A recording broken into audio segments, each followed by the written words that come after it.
Salut, papier-crayon, réflexion. Aujourd'hui, on poursuit l'exploration qu'on avait commencée avec la vidéo Topologie par l'exemple, la dérivation est-elle continue, où on avait vu que ça dépendait de quelles normes étaient munis les espaces vectoriels de fonctions au départ et à l'arrivée.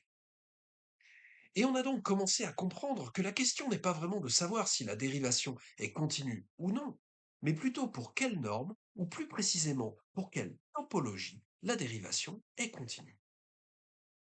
Dans cette vidéo, on va examiner le même type de question de continuité d'application linéaire sous l'angle un peu différent du pendant de la dérivation, l'intégration. L'intégration est-elle continue? Toujours dans un but de pouvoir intervertir limite et intégrale. La limite des intégrales est-elle égale à l'intégrale de la limite? Tout comme pour l'opérateur dérivation, l'opérateur intégration possède de nombreuses applications pratiques. Déjà, tout simplement, car on utilise régulièrement cette propriété de continuité de l'intégration quand on a une suite approximante d'une fonction donnée par des polynômes. Par exemple, via des développements de Taylor, de Bernstein ou par des polynômes orthogonaux. En effet, il est plus simple d'intégrer des polynômes et même de calculer leurs primitives. Plus fondamental encore, quand on traite d'équations différentielles, on évoque la plupart du temps le théorème de Cauchy-Lipschitz, qui garantit existence et unicité de la solution. Mais ce théorème possède des hypothèses assez fortes, restrictives, la Lipschitzianité, et il arrive couramment qu'on soit dans un cadre plus faible. Heureusement, le théorème de Cauchy-Pinot peut sauver la situation en assurant déjà l'existence de solutions.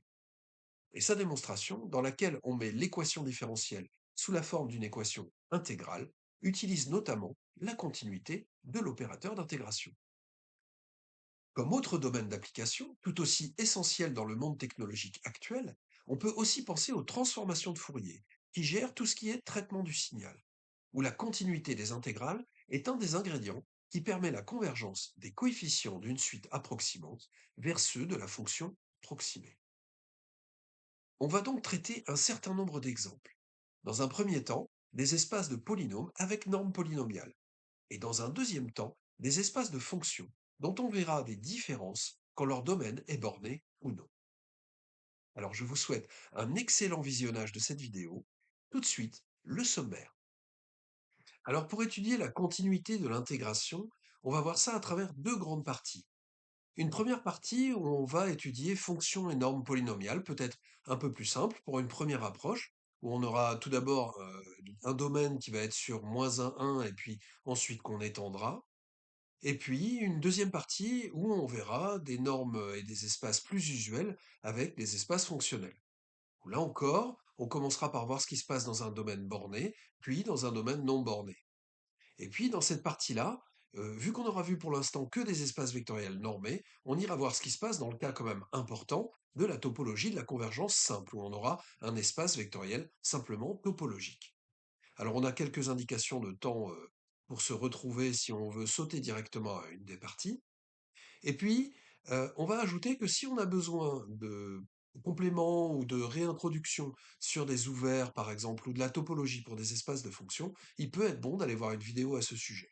De même, si on veut voir quelles techniques sont utilisées pour montrer la continuité ou non-continuité d'une application linéaire, il peut aussi être bon d'aller voir une vidéo à ce sujet. Commençons par décrire le cadre dans lequel va se situer cette première partie. Fonction et normes polynomiales. Alors effectivement, on va se placer dans l'espace vectoriel de dimension infinie R crochet X, et on va étudier la continuité de l'intégrale sur un certain domaine. Cette intégrale, on va l'appeler I. Et puis, on va munir cet espace successivement de trois normes ou trois topologies différentes, qui sont des normes qui portent sur les coefficients. La norme 1 est la somme des modules des coefficients.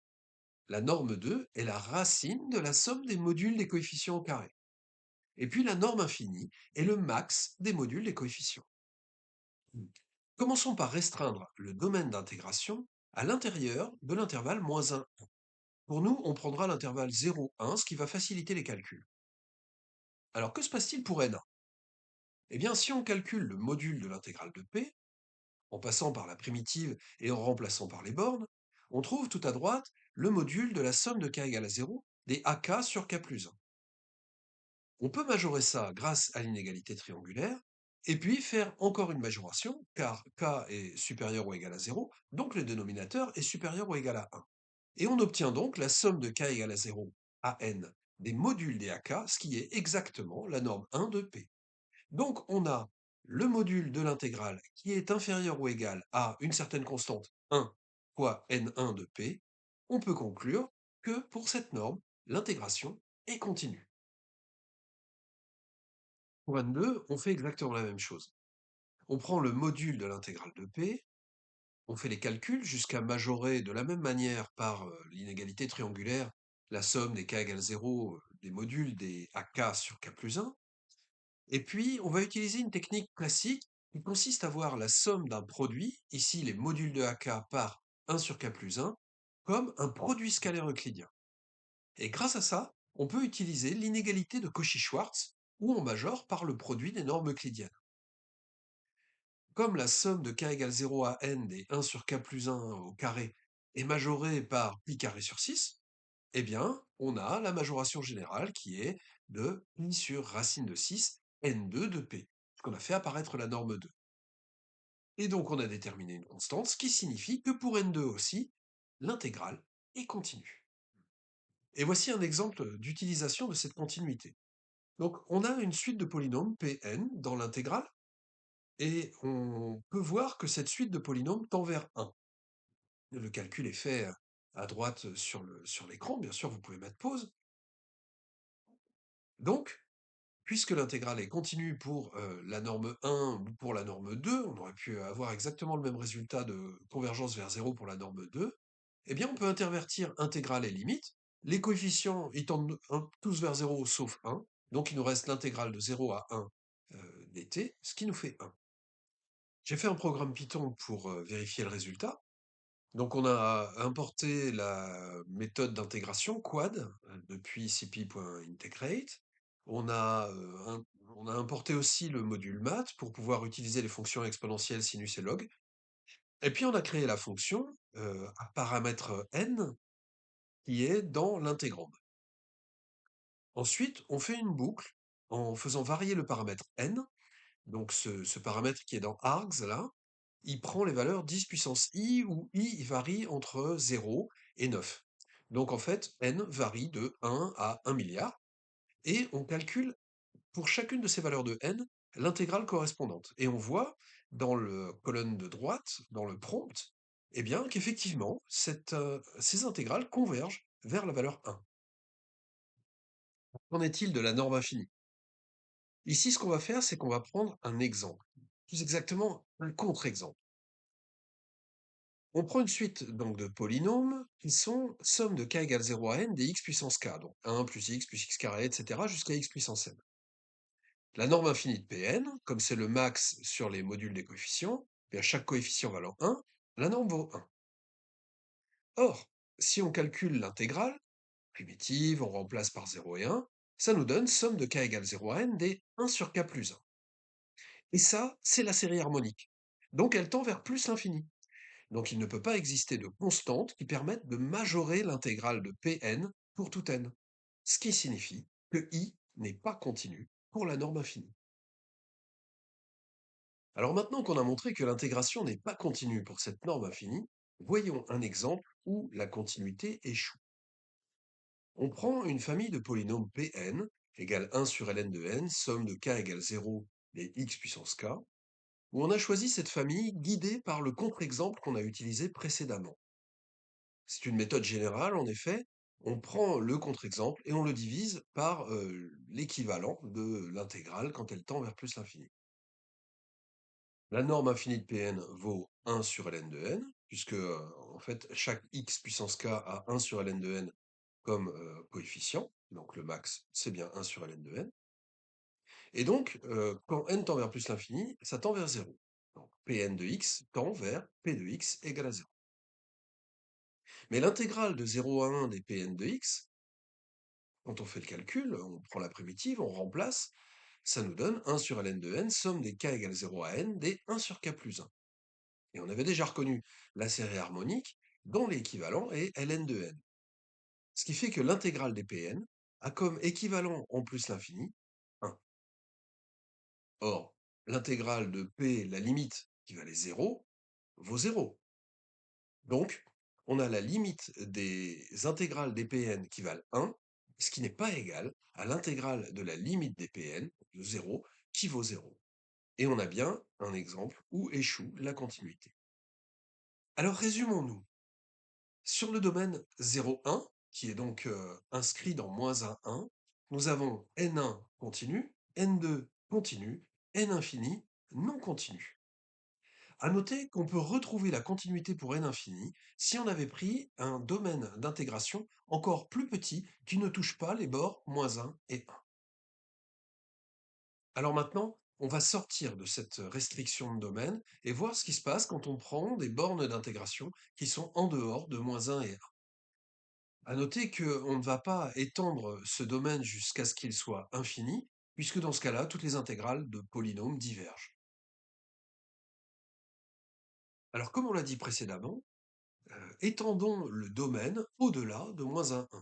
On l'a dit, hein, pour un support infini, les intégrales divergent. Bon.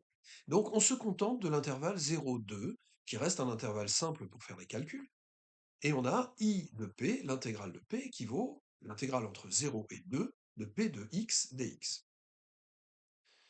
Alors on prend la famille Pn égale x puissance n. Pour chacun de ces polynômes, et pour chacune des normes, on a la norme qui vaut 1. Effectivement, le coefficient, il n'y a qu'un coefficient par polynôme qui vaut 1, donc qu'on prenne la somme de 1 ou la somme de 1 au carré en racine ou le maximum de 1, ça donne 1. Par ailleurs, l'intégrale de Pn, une fois qu'on fait tous les calculs, ça fait 2 puissance n sur n plus 1. Et ça tend vers plus l'infini. Donc, il ne peut pas exister de constante qui contrôle I de Pn quand on multiplie C par la norme qui vaut 1. En conclusion, que ce soit pour n1, n2 ou n infini, l'intégration n'est pas continue dès qu'on sort de l'intervalle -1, 1. Alors à nouveau, un contre-exemple qui va mettre en échec la continuité. Donc, on prend une famille de polynômes, n plus 1 x puissance n sur 2 puissance n, où là encore, on a trouvé notre famille de polynômes grâce au contre-exemple qu'on a utilisé. C'est toujours une méthode assez générale. Dans ce cas-là, de même qu'auparavant, les trois normes vont être égales et sont égales, en fin de compte, au seul coefficient de chacun de ces polynômes, c'est-à-dire n plus 1 sur 2 puissance n. Et ça tend vers 0, quand n tend vers plus l'infini. Donc les polynômes Pn de x tendent vers 0, et ce, quelle que soit la norme, 1, 2 ou infini. Par ailleurs, I de Pn, si on fait les calculs, ça vaut 2. Mais comme l'intégrale de P, c'est l'intégrale de 0 à 2 de 0, ça fait 0. Donc, on n'a pas limite de I de Pn égale à I de limite de Pn. Les deux sont différents, 2 est différent de 0. Donc on a bien trouvé un exemple où l'interversion limite et intégrale ne fonctionne pas. Alors quittons à présent les espaces de polynômes et allons vers les espaces de fonctions. Ces espaces de fonctions, on va les munir de normes fonctionnelles plus usuelles. Et on va commencer par, un peu comme pour les polynômes où on avait restreint sur un petit domaine, par un domaine borné, une intégration sur 0,1. Pour commencer, on s'intéresse aux fonctions continues de 0,1 dans R, et on va munir cet espace de la norme infinie. Il s'agit donc de la norme et de la topologie de la convergence uniforme. Alors le principe pour étudier la continuité est la même, on va essayer de majorer I de f par la norme infinie. Donc on écrit ça, on va majorer grâce à l'inégalité triangulaire sur l'intégrale, puis on majore f de t par son sup, donc par la norme infinie, et puis, comme c'est une constante indépendante du paramètre d'intégration, on peut le sortir de l'intégrale. Donc on a norme infinie de f fois l'intégrale de 0 à 1 de 1 dt, qui vaut 1. Et donc le tout vaut simplement norme infinie de f. Donc on a majoré la valeur absolue de i de f par norme infinie de f, et l'intégration est dans ce cas-là continue. Alors, illustrons ça par un exemple et voyons l'utilité de la chose. Si on prend une suite de fonctions à fn de x plus exponentielle moins nx sinus nx sur n. Ça tend, quand n tend vers l'infini, vers f de x égale x, en norme infinie. Pourquoi? Parce que si on fait la différence entre les deux, en norme infinie, hein, on prend le sup sur 0,1, on peut majorer ça par 1 sur n. Et ça, 1 sur n, quand n tend vers l'infini, ça tend vers 0. Donc on a bien cette famille de fonctions qui tend vers f de x égale x. Et c'est bien pratique parce que quand on veut calculer la limite, quand n tend vers l'infini, de cette famille d'intégrales, eh bien, c'est beaucoup plus pratique d'intervertir et donc de calculer l'intégrale entre 0 et 1 de x qui vaut 1/2, que de devoir calculer la primitive de cette fonction-là, ou même de le faire calculer par un ordinateur, ce qui est bien plus complexe, et encore plus complexe que pour les polynômes, là on le voit. Mais pour s'assurer que ça marche bien, on a quand même fait faire le calcul à l'ordinateur. On lui a fait intégrer, avec à peu près le même programme que tout à l'heure, un certain nombre de fois la fonction fn de x, avec un paramètre n qui de nouveau vaut successivement 1, 10, 10 au carré, etc., jusqu'à 10 puissance 9, et on voit que très rapidement, les intégrales tendent vers 1/2. Alors maintenant qu'on a fait l'étude pour la norme infinie, passons à la norme 1, donc pour les fonctions intégrales sur 0,1. Alors là, c'est encore plus rapide. Quand on prend le module de i de f, bon, ça nous donne le module de l'intégrale, on passe à une majoration par l'inégalité triangulaire sur les intégrales, et on a immédiatement que c'est donc inférieur à la norme 1 de f. Donc, on a bien la continuité de l'intégration. Dans la norme 2, donc les fonctions de carré intégrable sur 0,1, il faut travailler un petit peu plus. Donc, module de l'intégrale de f, on majore ça par l'inégalité triangulaire de l'intégrale toujours, par l'intégrale de 0 à 1 du module de f, ce qui est en fait l'intégrale de 0 à 1 du module de f fois 1 dt. Et là encore, on reconnaît un produit scalaire qui nous permet, grâce à l'inégalité de Cauchy-Schwarz, de majorer ça par le produit des normes. Donc, l'intégrale de 0 à 1 de module de f de t au carré, en racine, fois l'intégrale entre 0 et 1 de 1 au carré, en racine. Et ce deuxième terme vaut 1. Donc, comme le premier terme, c'est exactement la norme 2 de f, on peut de nouveau conclure que l'intégration pour la norme 2 est continue. En réalité, tout ce qu'on vient de faire pour des intégrales sur 0,1 peut être généralisé à un domaine d'intégration borné quelconque. C'est un phénomène très général, et donc on peut faire cette démonstration pour la norme infinie. Tout ce qui va changer par rapport à ce qu'on avait déjà écrit, c'est qu'apparaît la mesure du domaine d'intégration, la mesure de oméga. C'est vrai pour la norme infinie. Pour la norme 1, on n'en a pas vraiment besoin, puisque à partir du moment où on applique l'inégalité triangulaire sur l'intégrale, on fait de suite apparaître la norme 1 de f. Et puis pour la norme 2, là effectivement, de nouveau apparaît la mesure de oméga, puisque ce 1 au carré de tout à l'heure qu'on avait intégré entre 0 et 1, cette fois-ci, on l'intègre sur oméga, ça donne donc la mesure d'oméga en racine. Et on a bien que cet espace fonctionnel, quelle que soit la topologie, va produire une intégration continue. Contrairement à ce qui se passe pour les polynômes, on peut regarder ce qui se passe en domaine non borné. Par exemple, quand oméga égale R ou R+.